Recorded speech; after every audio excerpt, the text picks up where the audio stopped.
बाबर आजम में इतनी पोटेंशियल है कि अब उनको अपने टेम्परामेंट को बताना है दुनिया में कि वो एक विव रिचर्ड्स हैं। विव रिचर्ड्स जितना बड़ा मुकाबला होता था उतनी बड़ी इनिंग्स खेलते थे वो। तो इनको, और मुझे लगता है कि ये जो रेस्ट के बाद जब वापस आएंगे कि अपने आप को रीडिस्कवर करें। यार रमीज राजा साहब जो है ना बड़े महान आदमी है, उसमें कोई दो राय नहीं। वो कहाँ विव रिचर्ड्स और कहाँ बाबर आजम भाई, कहाँ दिल गुर्दा विव रिचर्ड्स का और कहाँ दिल गुर्दा बाबर का। अच्छा, रमीज राजा एक बहुत बड़ा नाम है पाकिस्तान क्रिकेट का और उनकी गुफ्तगू हमेशा से बहुत एक बड़े लेवल पर सुनी जाती है और उनका ये मानना है अगर बाबर आजम को सर विवियन रिचर्ड बनना है, लेकिन ये किसी के साथ कंपैरिजन करना, don't you think it's a kind of agenda? अरे मैं एक्सप्लेन करता हूँ। बाबर पाकिस्तान के नंबर 1 बैटर है। क्या परफॉर्मेंस है 2 साल में, बताएं प्लीज। 18 नाम के अच्छे प्लेयर है। जब वो 100 करेगा तो सेलेबल प्रोडक्ट कहा गया उनको पे। भाई सब बोलते हैं, ठीक है, हमारे एक्स क्रिकेटर बोलते हैं। परफॉर्मेंस तो बताओ यार। रमीज राजा अपने आप को खुद ही एक्सपोज कर रहे हैं क्योंकि आजकल उनकी ऑडियंस है बाबर फैन क्लब और वहीं उनकी ऑडियंस घूमती है। वो कहते हैं बातों बातों में कि मतलब विराट कोहली का कंपैरिजन बस नहीं था कि आप बाबर अपने आप को प्रूफ करके दिखाए कि वो विव रिचर्ड्स की तरह। आप मतलब मैं सिर्फ ये पूछता हूँ कि भाई मेरे, आप मुझे बताओ तो सही कि यार ऐसा क्या इतने मैचेस बाबर ने जिता दिए पाकिस्तान को अक्रॉस ऑल 3 फॉर्मेट्स कि हम कहें कि नहीं यार ये तो बहुत, मतलब विव रिचर्ड्स से आप कंपेयर कर रहे हो।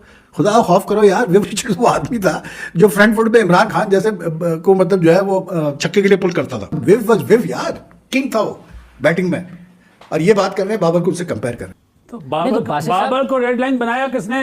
किसने बनाया? X chairman PCB. कौन? जो उस टाइम पे थे रमीज राजा। आप पानी को क्या। जय हिंद दोस्तों, पाकिस्तानी रिएक्शन वीडियो, एक वीडियो बहुत ही मज़ेदार आया हुआ है और अगर आप उसको देखोगे आप भी हंस के पागल हो जाओगे। उन्होंने कुछ बाबर आजम के और विव रिचर्डसन के बारे में कुछ बात की है, तो देखते हैं दोस्तों पाकिस्तानी मीडिया का क्या रिएक्शन है इसके ऊपर। और मैं मिलता हूँ आपको वीडियो के आखिर में, तब तक आप इस वीडियो को पूरे मज़े लीजिए, लास्ट तक देखिए, आपको पूरा मज़ा आएगा। यही होता है ना? बिल्कुल। तो इन्हें वाह की जा रही है, किस बात की वाह? पहले ही मैच में अब अपना अमेरिका से आ रहे, किस बात के बड़े को है? दुनिया बोलती है, मैं हंसता हूँ कि बाबर हमारी रेड लाइन है। तो बाबर को रेड लाइन बनाया किसने बनाया? X chairman PCB. कौन? जो उस टाइम पे थे रमीज राजा। आप पानी को क्या मम बोलते हैं? हाफिज साहब, रमीज राजा। बिल्कुल रमीज राजा साहब के टाइम पे बिल्कुल ये सब कुछ हुआ, मगर अभी तो बीबीसी को इंटरव्यू को देते हुए उन्होंने तो अंडर द बस डाल दिया बाबर आजम को कि मैंने थोड़ी ये पिचेस बनाई थी, ये तो मुझसे कप्तान ने कहा तो मैंने बना दी थी वो हाईवे पिचेस। तो आपको लगता है कि रमीज साहब ने कुछ अपने दौर में गलत हिकमत अमली इख्तियार की जिसकी वजह से मुल्क की क्रिकेट को नुकसान हुआ? रमीज भाई ने जब पिचेस बनवाई, ठीक, वो गलत पिचेस बनवाई। क्या वो 80s या 90s में खेले नहीं कि जब वेस्ट इंडीज आती थी तो स्पिन विकेट बनती थी? आप तो चेयरमैन थे ना, आपने तो ये भी बोला था हम ऑस्ट्रेलिया से मिट्टी मंगवाएंगे। हाँ। बिल्कुल। अगर वहां पे रमीज भाई बोलते ना तो स्पिन ट्रैक बनते। उन्होंने क्या बोला कि बाबर ने बोला, तो क्या बाबर इतना पावरफुल है कि वो चेयरमैन को बोला ऐसी पिचेस नहीं चाहिए मुझे? नहीं, तो उनके टेन्योर में तो इतना ही पावरफुल था बाबर। अरे मैं एक्सप्लेन करता हूँ। बाबर पाकिस्तान के नंबर 1 बैटर है। क्या परफॉर्मेंस है 2 साल में, बताएं प्लीज। 18 नाम के अच्छे प्लेयर है। जब वो 100 करेगा तो सेलेबल प्रोडक्ट कहा गया उनको पे। भाई सब बोलते हैं, ठीक है, हमारे एक्स क्रिकेटर बोलते हैं। परफॉर्मेंस तो बताओ यार। मैं उन बुजुर्गों में रहता हूँ सवेरा जो सुबह मुझे फजर के बाद पूछते हैं बाबर दोबारा आउट हो गया। यार रमीज राजा साहब जो है ना बड़े महान आदमी है, उसमें कोई दो राय नहीं। मतलब मैं जितना जानता हूँ रमीज को, आई जस्ट फील कि यार ही हैज टू रियलाइज कि Pakistan cricket does not revolve around 1 or 2 personalities. You know, आपको जो है ये जहन से सोच निकाल देनी चाहिए कि बाबर आजम पे से क्रिकेट चल रही है। अभी अब सुनिए वो क्या कहा उन्होंने, आप सोचिए, इससे आप अंदाजा कर लें।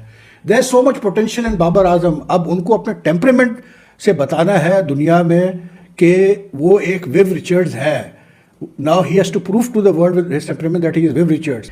वो कहाँ विव रिचर्ड्स और कहाँ बाबर आजम भाई, कहाँ दिल गुर्दा विव रिचर्ड्स का और कहाँ दिल गुर्दा बाबर का। आप मतलब मैं सिर्फ ये पूछता हूँ कि भाई मेरे, आप मुझे बताओ तो सही कि यार ऐसा क्या इतने मैचेस बाबर ने जिता दिए पाकिस्तान को अक्रॉस ऑल 3 फॉर्मेट्स कि हम कहें कि नहीं यार ये तो बहुत, मतलब विव रिचर्ड्स से आप कंपेयर कर रहे हो। खुदा खौफ करो यार, विव रिचर्ड्स वो आदमी था जो फ्रंट फुट पे इमरान खान जैसे को मतलब जो है वो छक्के के लिए पुल करता था। सोचिए आप जरा यार, वो किसी मतलब विव वाज विव यार, किंग था वो बैटिंग में, और ये बात कर रहे हैं बाबर को उनसे कंपेयर कर रहे हैं। बाबर को बिल्कुल बताना है जी, तो उनको मौके बहुत दिए गए हैं बताने के लिए, तो आप बताएं बाबर साहब, आप जो भी वो बताना चाहते हैं। गए वो ऑस्ट्रेलिया, गलती कभी नहीं मानेंगे अपनी भाई, कुछ हो जाए, मतलब दुनिया जाए एक तरफ, इन्होंने नहीं माननी अपनी गलती कभी भी। इन्होंने नहीं कभी कहना कि हाँ यार हमसे गलती हो गई या हमसे बंड हो गया, हम इंसान हैं, हमसे भी हो सकती है, ठीक है, I should have done that या I should have handled it in a better way, बात खत्म हो जाती है। लेकिन नहीं, रमीज राजा ये कैसे कर सकते हैं? रमीज राजा तो बहुत स्मार्ट आदमी है भाई, इंटेलिजेंट आदमी है, हम सब बेवकूफ़ है। बाबर आजम के ऊपर वैसे ही बड़ा प्रेशर था। जब से बाबर आजम का करियर शुरू हुआ, वो थोड़ा सा लाइमलाइट के अंदर आए, तो लोगों ने विराट कोहली से मिलाना शुरू कर दिया। वैसे सारी हाइप के अंदर बाबर आजम को सेल्फ बिलीफ कहीं खो गया है। बाबर आजम वही प्लेयर हैं जो एक जमाने में कहते थे कि मैं ऐसा खेलूंगा कि दुनिया को भी पता चले कि एक खिलाड़ी आया था बाबर आजम। रमीज राजा अपने आप को खुद ही एक्सपोज कर रहे हैं, क्योंकि आजकल उनकी ऑडियंस है बाबर फैन क्लब, और वहीं उनकी ऑडियंस इर्द गिर्द घूमती है। वो कहते हैं बातों बातों में कि मतलब विराट कोहली का कंपैरिजन बस नहीं था कि अब बाबर अपने आप को प्रूफ करके दिखाए कि वो विव रिचर्ड्स की तरह। अरे विव रिचर्ड्स कहां से आ गया? मतलब विव रिचर्ड्स का खेलने का तरीका, बाबर का खेलने का तरीका। मैं कहता हूं ये जो बाबर का फैन क्लब है ना, 99% of the hate that Babar Azam receives is because of these people, his fan club, his media handlers, like people like Ramiz Raja, Tanveer Ahmed. इस तरह के जो लोग हैं ना, 99.9% बाबर को ट्रोल ये खुद कराते हैं। बाबर ने कभी अपनी जबान से ऐसे भंडे नहीं मारे, कभी उसने कोई कंपैरिजन नहीं किया अपना, कभी उसने कोई ये नहीं बोला मैं इससे ग्रेट हूं। वो एक अलग बात है, सारी बातों का असर बाबर की पर्सनैलिटी पे जरूर हुआ कि जहां बाबर सबकॉन्शियस माइंड में लेके बैठ गया कि मैं विक्टिम कार्ड हूं। लेकिन हकीकत है कि बाबर ने कभी नहीं बोला that I am better than Virat, और मेरा फोकस विराट के करियर को के जो रिकॉर्ड्स है उसको तोड़ना है। ठीक है, वो सारा चीजें नैरेटिव मीडिया पे चलता है। अब विव रिचर्ड से मिला दिया ऑल मतलब ना 3 में ना 13 में ले जाओ बाबर को, एक प्रेशर से वो निकल नहीं रहा विराट कोहली वाले कंपैरिजन से। क्योंकि अब तो बाबर की जो फेलियर होता है, सबसे पहले लोग ये कहते हैं हाँ भाई बन गया तुम्हारा विराट कोहली, मिल गया तुम्हें तुम्हारा विराट कोहली, ये करेंगे विराट कोहली। विराट कोहली ने ही किया था, विराट कोहली कभी जिम्बाब्वे गया था। सो ये वाली जो बातें है ना, ये खुद ही इन लोगों ने शुरू करवाई। अब वो एक नया कंपैरिजन, अब बाबर विराट कोहली तो बन के पहले दिखाया, अब साथ में उसके ऊपर एक और प्रेशर है, तुम सर विव भी बन के देखो, अब तुम विव रिचर्ड्स बन के देखो।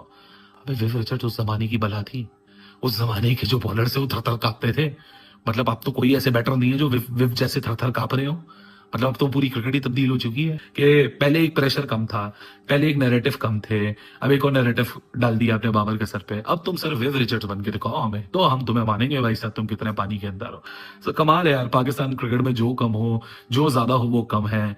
इसलिए तो हम कहते हैं ना बार बार कि पाकिस्तान क्रिकेट में इतना केओस क्यों है, क्योंकि हर कोई एक दूसरे से इनसिक्योर है। हर कोई चाहता है जो मैं बात करता हूँ वही सबसे सुप्रीम है। ना 3 में ना 13 में अभी बंदा मुसीबत से निकला नहीं है। अभी उसने ऑस्ट्रेलिया का सीरीज करना है, वहां अपनी बैटिंग फॉर्म, कोई भी फॉर्म को दोबारा हासिल करना है। अभी ऑस्ट्रेलिया का टूर हुए हुए 1 साल नहीं गुजरे जहां बाबर आजम फ्लॉप होकर आए रेड बॉल में। अगर वाइट बॉल में भी फ्लॉप हो गए तो और मजीद प्रेशर उनके ऊपर आ जाएगा।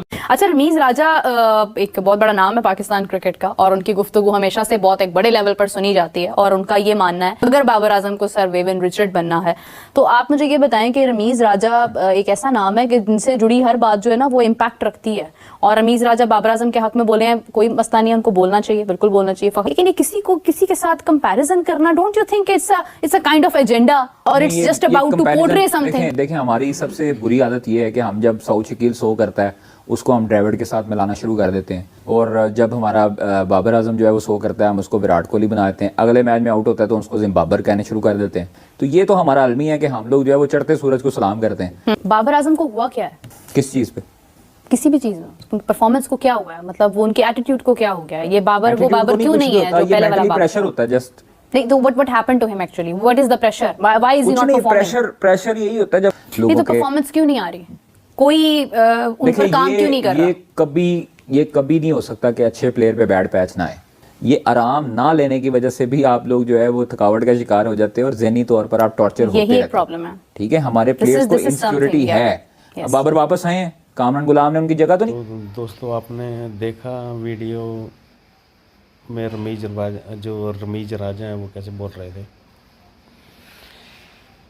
दोस्तों ऐसी मज़ेदार वीडियो देखने के लिए चैनल को प्लीज़ सब्सक्राइब ज़रूर करें।